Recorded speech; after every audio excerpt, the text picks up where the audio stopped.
Hey guys, it's Sharmise Idris here, and today I am making this beer soap.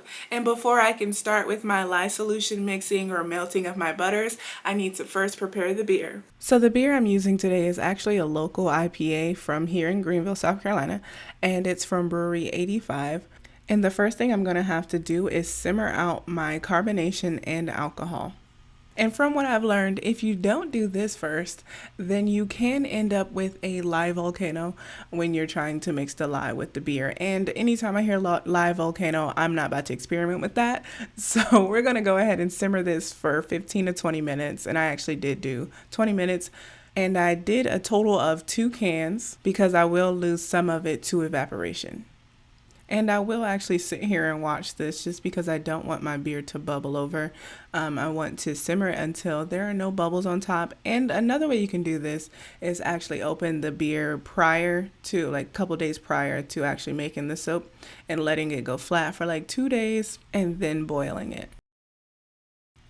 And once that 20 minutes was up, I did let it sit for another hour just to cool down. And then I poured it into these nice silicone bottomed ice trays.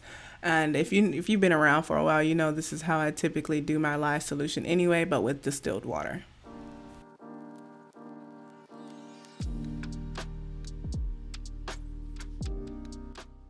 And I'm just going to pop these into the freezer until they're completely frozen, and then I'm going to start on my soap.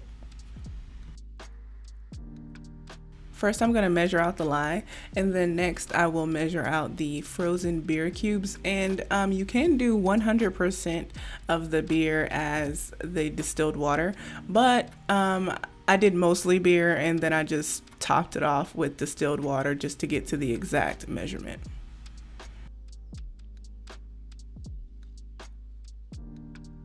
You may ask why someone would want to make beer soap, and I mean, that's what I asked. I did see the benefits listed, but I'm not quite sure that those benefits actually survive the simmering of the beer and then also the saponification process.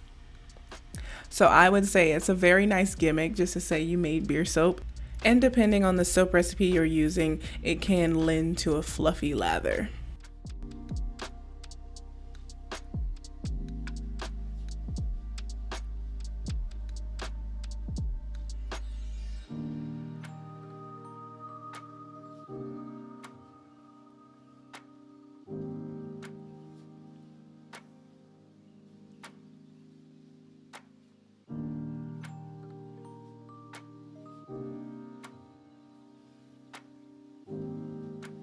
Now it's time to add the lye, and of course make sure you always pour the lye into the liquid, never the other way around. And because of the sugars in the beer, I will be adding the lye slowly so that I don't scorch the beer.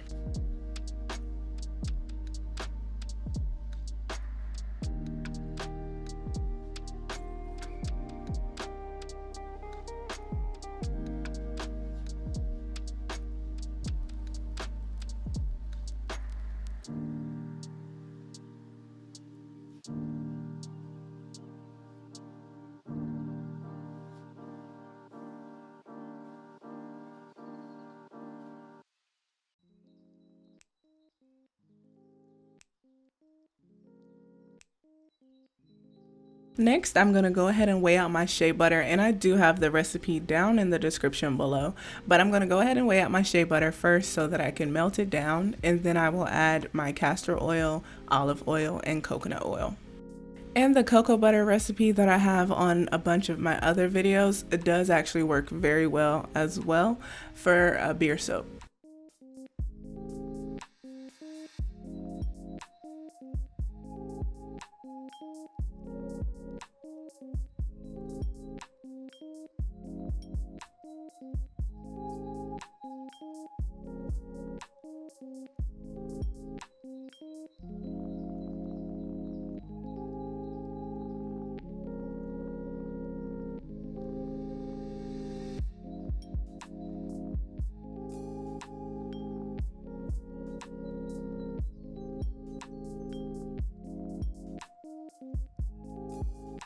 So of course the type of beer you choose does have an effect on the color of the soap. So I did choose an IPA, but I'm also going to add Rhassoul clay, and I'm only adding 1 tablespoon to this recipe. And because I already know that it won't accelerate it terribly, I'm going to go ahead and add the clay directly to the oil before I even add the lye solution.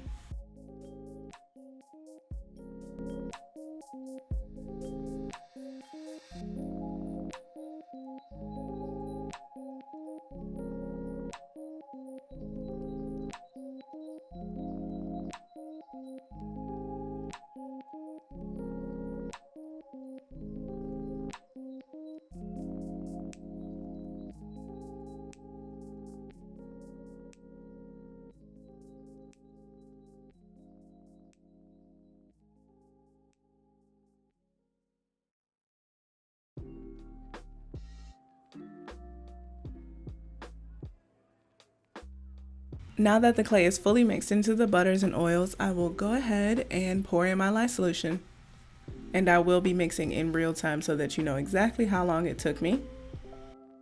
And today I am soaping in the 90-degree range, so my lye solution got down to 92 degrees and my oils and butters were 93.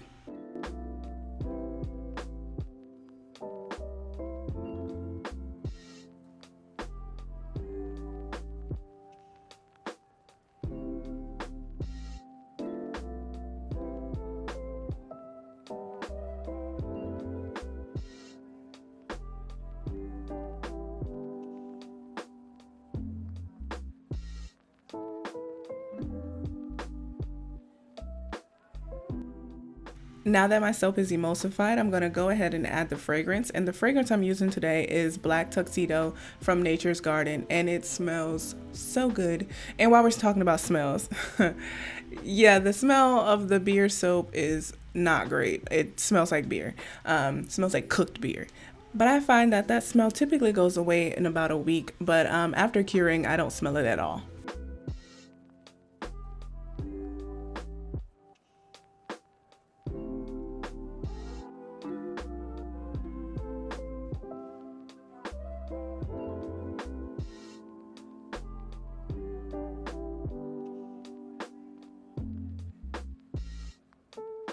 So today I'm not doing any designs at all because this is actually for my fiance, and we just keep it simple around here. So I actually did it up into a light tray so that the top of the soap can be flat. And this mold that I'm using is from Workshop Heritage. They're on Etsy, but they also have a website as well. And this is the tall skinny mold because I just love tall skinny soap. Actually, correction, this is the extra skinny mold from Workshop Heritage. There's a difference between the regular tall skinny and the extra skinny.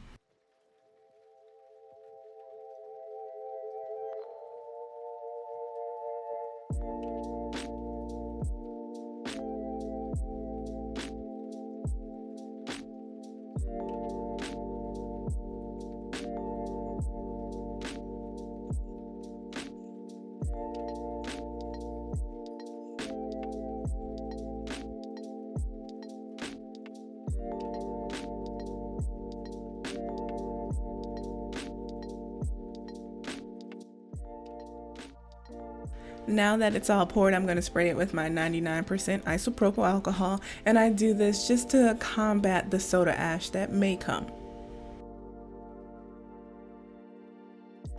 And I'll cut it in about 18 to 24 hours. It is now the next day, so I'm going to go ahead and unmold the soap, and then I will use my multi-bar cutter to cut it today. And I did get this multi-bar cutter from a shop on Etsy called Soap Equipment.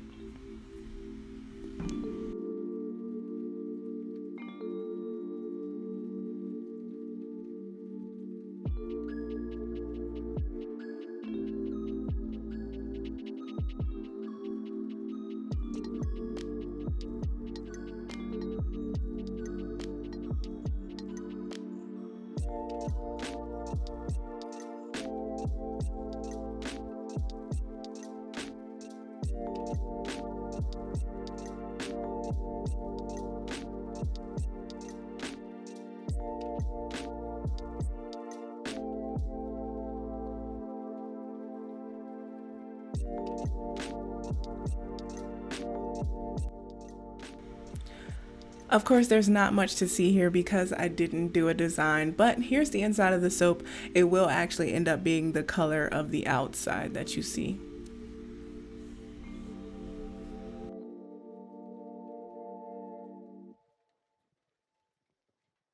Of course, before we go, I have to shout out my people over on Patreon. If you see something you like, make sure you check out their link in the description below. And if you do like this video, please give it a thumbs up. And if you like it here on my channel and have not subscribed yet, please go ahead and subscribe as well.